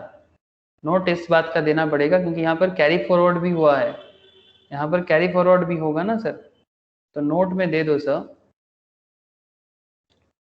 Long term capital loss, long term capital loss can be set off only against long term capital gain, है ना सर? ये सिर्फ लॉन्ग टर्म कैपिटल गेन के साथ ही एडजस्ट हो सकता है। therefore long term capital loss has to be carry forward। क्या बोलोगे sir? carry forward to the next assessment year, मतलब 22-23 में ये कैरी फॉरवर्ड हो जाएगा। बस इतनी सी बात थी सर, यही है सेट ऑफ कैरी फॉरवर्ड का कॉन्सेप्ट। समझ में आ रहा है ना सर आप लोगों को? बोलो सर। আচ্ছা, যখন দাদা আইটি ফাইল করবে কেউ তখন সেটা কি করে দেখাবে? ওখানে তো নোট দেওয়ার কিছু নেই। उसमें भी नोट आ जाता है ना, अगर उसमें नोट भी नहीं रहता देगा है। उसमें भी वो मतलब स्टेटमेंट में बता देगा। हाँ बोल, क्या बोल रहा है? স্যার उसमें না भी रहता ওখানে है আমি দেখেছি, না मतलब না ওখানে দেখেছি আমি জিনিসটা, ওখানে পুট করতে হয় ওটা ইয়ে ফিগারই। हाँ तो वो वहाँ पे सारा रहता है, जितना सेक्शन है सबका अलग हाँ अलग हाँ बॉक्स रहता है, वही अगर जो अभी तो होगा नया नया नया जो इनकम टैक्स का हाँ पोर्टल वही है नया वाला उसमें है। है, लेकिन पहले वाले में नहीं था, उसको लिखना पड़ता था। उसका नोट्स अलग से देना पड़ता था, बट अभी न्यू में हाँ हाँ न्यू में सब नहीं कुछ देना पड़ता, वो सेक्शन वाइज है, जस्ट पुट कर दो। जस्ट पुट कर दो। ठीक है, तो आपको डेटा मेंटेन करना पड़ेगा हर चीज का, है ना? ये सब सीख रहा है ना, इंस्टीट्यूट में भी तो सिखा रहा है रिटर्न फाइलिंग हाँ में। सर, हाँ वेरी गुड सर, ITR सब सिखाया है। Very good sir. तो बहुत हेल्प हो जाता होगा। हाँ सर, क्योंकि हम लोग टैक्स को डिटेल्स में ही না पढ़ते না हैं। আগে আমার মনে হয় তো আগে প্র্যাকটিক্যাল করা উচিত, প্র্যাকটিক্যাল করলে মানে নন মানে থিওরিটিক্যাল কিছুই না মনে হবে। प्रैक्टिकल के साथ साथ इसको करना चाहिए, मतलब इसके साथ साथ अगर किसी को एक बार रिटर्न फाइलिंग का नॉलेज आ जाए तो फिर वो कनेक्ट कर सकता है। ऐसे ये बहुत वास्ट है रिटर्न फाइलिंग, तो कितना सर, हार्डली 2-3 हफ्ता प्रैक्टिस हो जाएगा तो फिर रिटर्न फाइलिंग दिमाग में छप जाता है, बट उसके लिए आपको इनकम टैक्स का नॉलेज तो होना चाहिए। क्या हाँ दिया सर, वो? ये नॉलेज होने से वो कुछ नहीं है सर, वो just yes like sir, form कोई फिलअप करता है ना वैसे ही। हाँ, ये नॉलेज हाँ, रहने হ্যাঁ से তো वो कुछ ওখানে তো नहीं है। সেকশন লেখাই থাকে, আপনার যদি সেকশন থিওরিটিক্যাল জানা থাকে তাহলে তো জাস্ট পুট করতে হবে আর কিছু না। Exactly exactly। ये वो वाला कुछ नहीं है, वो तो बस एक फॉर्म है, उसको फिलअप करना है, बट अगर आपको ये पता है तो फिर वो कुछ भी हाँ नहीं वहाँ है। से प्रिजम्पटिव लिखा हुआ है, आपको पता ही नहीं प्रिजम्पटिव इनकम क्या होता है, ये तब तो कर ही नहीं पाएंगे, वहाँ पे कर ही सिर्फ नहीं लिखा है। रहता है बस। हाँ वही है, इसका नॉलेज होना चाहिए। नॉलेज होना चाहिए। Very good sir. 2-3 हफ्ता रिटर्न फाइलिंग कोई करेगा तो फिर वो कोई बात नहीं, रिटर्न फाइलिंग करने में ऐसे कोई रॉकेट साइंस नहीं है उसके अंदर।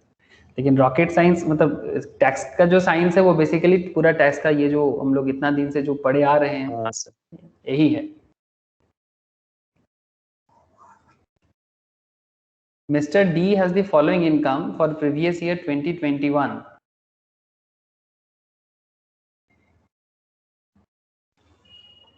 Income from activity of owning and maintaining resource 75,000 का, इनकम फ्रॉम टेक्सटाइल बिजनेस 85,000 का, brought forward textile business loss 2021 का ब्रॉड फॉरवर्ड हुआ है, ठीक है, मतलब लास्ट असेसमेंट ईयर का 50,000 का, brought forward loss from activity of owning and maintaining the resource relating to assessment year 18-19 का 96,000 का।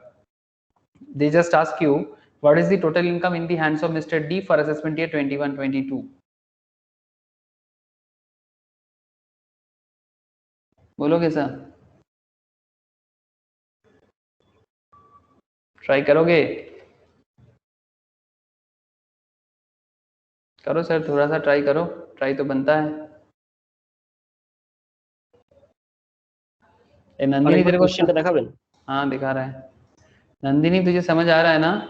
नंदिनी को, आस्था को, ज्योति को, हाँ बोल, कोई कुछ कह रहा है।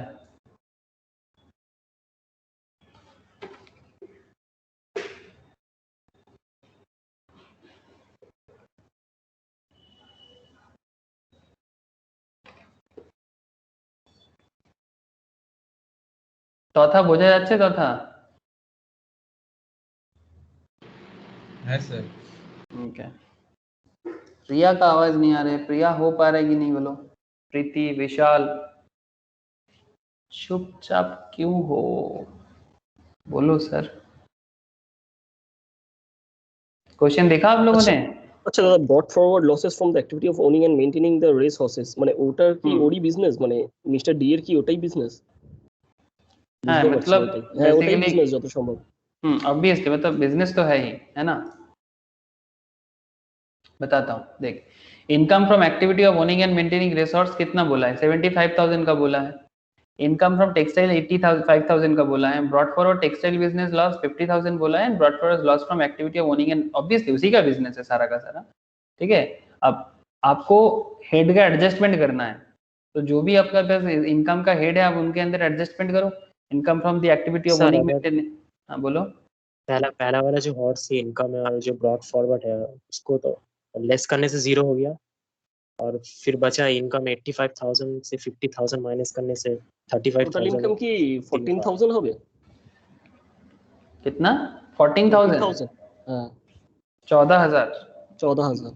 नहीं सर, 14,000 तो नहीं होगा। 35 35,000 মেইনটেনেন্স অফ 5 to রিসোর্সটা ওই যে নেগেটিভ 21,000 আছে, তো এটা 35,000 এর সাথে অ্যাড করব।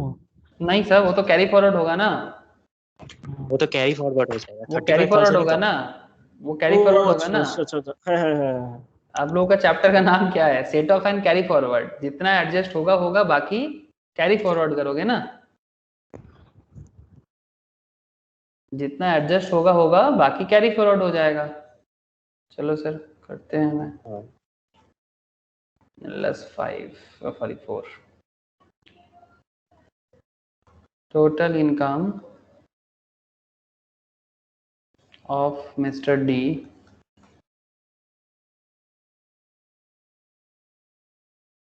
total income of Mr. D for the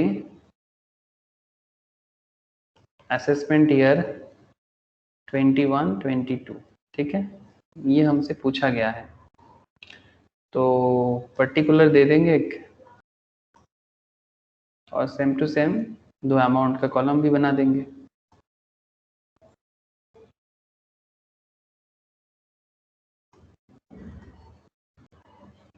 ठीक है, बन गया मेरा 2 अमाउंट का कॉलम भी। अब इसको क्या करेंगे, income from the, The taxable income 35,000. yes sir, 35,000 is the right answer। activity of owning and maintaining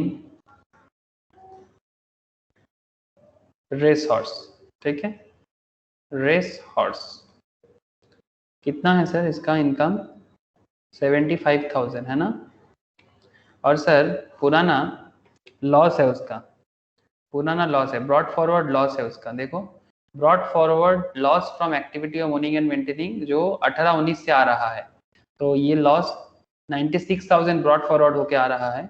अब इसको हम लोग इस बार एडजस्ट करेंगे थोड़ा सा, जितना हो पाएगा, क्योंकि इस बार का इनकम ही तो 75,000 है, तो फिर उसको एडजस्ट कर सकते हैं। तो लेस करो, ম্যাক্সিমাম 75,000 কি নিতে পারবো?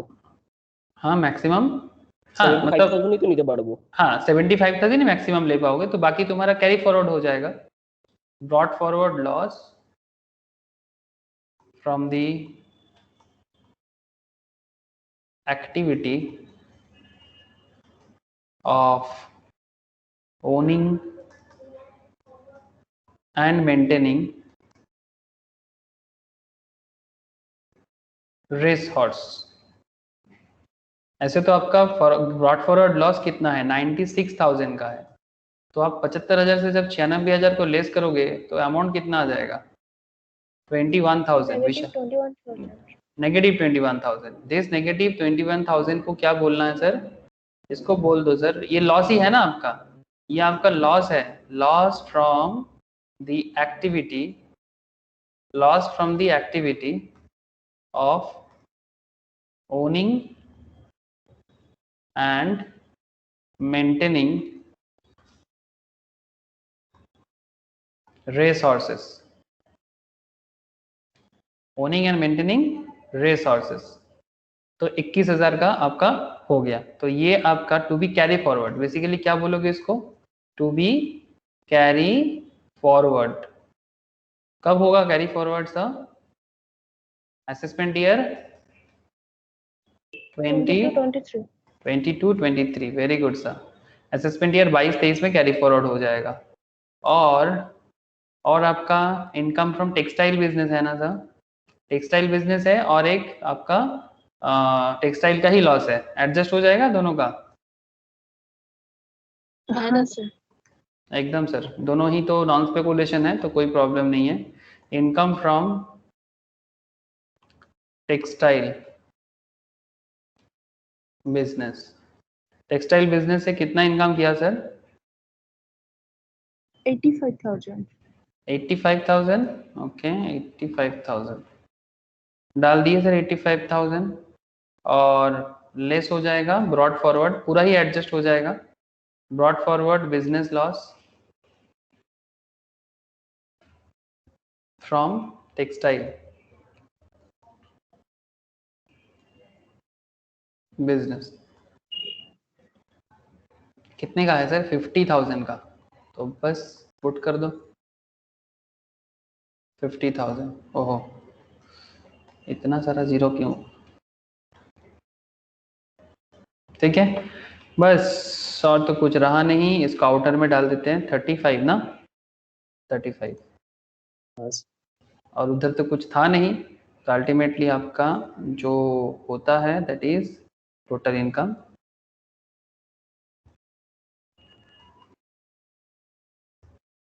35,000।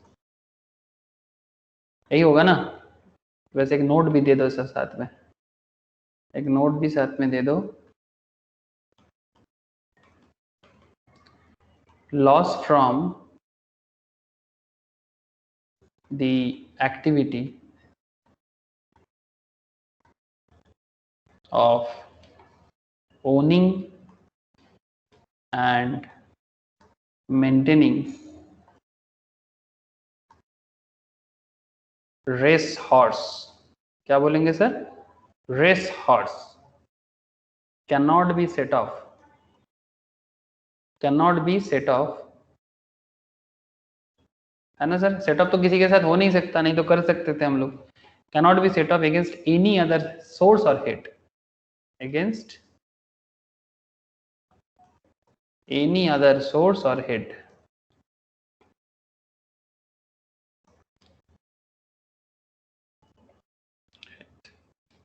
Of income.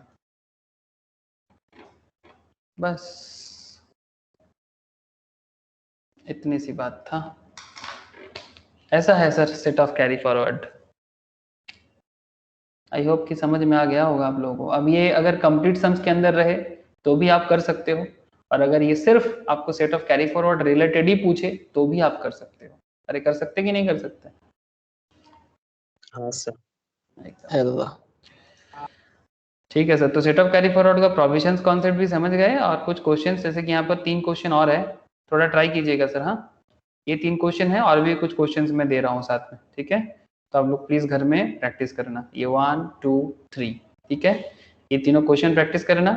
और अभी आप ये जो हम लोग अभी पढ़ लिए ना, अब इसको अगर आप ये फ्लो चार्ट को अभी रीड करोगे तो आप भी पूरा समझ जाओगे, गारंटी समझ जाओगे, बिकॉज मैंने आपको सारा का सारा सेक्शन बोल दिया, तो फ्लो चार्ट समझने में आपको दिक्कत नहीं होगा। ठीक है, यही तो हम लोग पढ़ रहे थे कि एक्सेप्शन में क्या बोला है, ठीक है, इंटर हेड में क्या बोला है, इंटर सोर्स में क्या बोला है, और कितना दिन तक आप एडजस्ट कर सकते हो, ये वाला थोड़ा याद रखिए सर। वो कैरी फॉरवर्ड कितना सालों तक हो सकता है इसका थोड़ा ध्यान रखिएगा। क्यों बोलो तो, मतलब 8 साल तक है, 4 साल तक है, अनलिमिटेड टाइम मतलब इंडेफिनिट टाइम पीरियड के लिए है, इसका थोड़ा ख्याल कीजिएगा, बिकॉज ये बहुत पूछता है। समझ रहे हैं ना साहब? कितना मतलब पीरियड तक कैरी फॉरवर्ड हो सकता है, जैसे हम लोग अभी इसका किए ना 22-23 तक, तो उसका भी ध्यान रखिएगा कि कितना पीरियड तक आप इसको कैरी फॉरवर्ड कर सकते हो। तो ये जो डेटा है, तो इस तरह का डेटा का कई बार MCQ type of question, short questions बहुत पूछ लेते हैं, तो ध्यान रखिएगा यहाँ से। ठीक है सर, तो चाहे कंप्लीट क्वेश्चंस आ जाए, शॉर्ट क्वेश्चंस आ जाए, इफ यू हैव नॉलेज, क्या प्रॉब्लम है सर? कोई प्रॉब्लम नहीं। आज इतना ही है सर, तो फिर नेक्स्ट क्लास में हम लोग बात करेंगे टोटल इनकम पे। मजा आएगा टोटल इनकम, ठीक है, मजा आएगा। ठीक है सर, तो फिर कल मिलते हैं। कोई सवाल है क्या रिगार्डिंग टुडेज क्लास? बोलो sir. Any questions from anyone?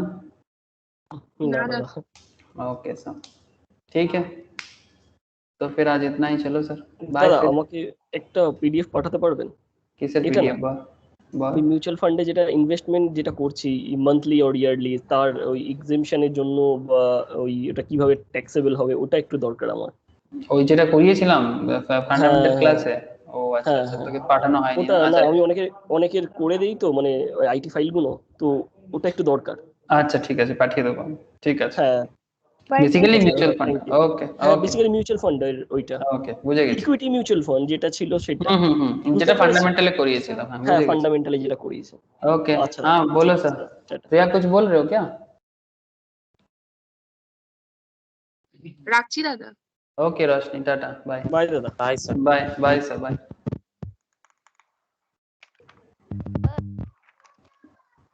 Bye bye sir, bye.